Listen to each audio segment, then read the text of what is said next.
welcome to today's Health Edge. I'm Dr. Stephen Vold from Vold Vision in Fayetteville, and this morning we're going to talk about flashes and floaters.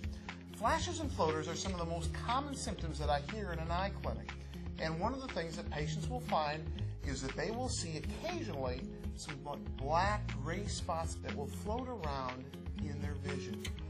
Commonly, it will be after trauma. However, it can certainly happen spontaneously. There can be a single floater, or there can be multiple floaters.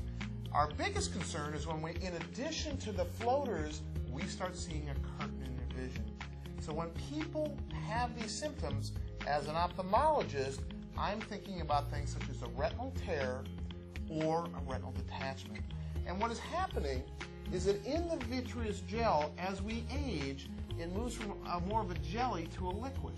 And what will happen is that the jelly will pull away from the retina.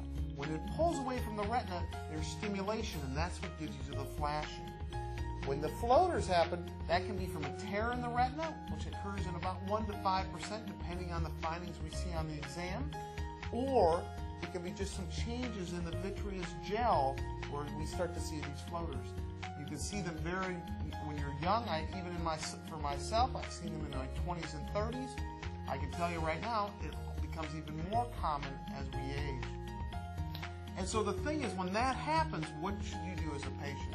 I would say at that time, see your eye care professional, especially if you're seeing a whole large number of floaters or a single large floater. Many times this is not going to be something that's serious, but if we catch it early, if there's a little tear in the retina, we want to laser attack that down before it becomes a full-blown retinal detachment. Because what can happen is that the fluid in the eye will go through that little tear and detach the retina and separate that from the back of the eye. And that is something that really needs to be addressed with a surgical procedure. I'm Dr. Stephen Vold from today's Health Edge. Have a wonderful day.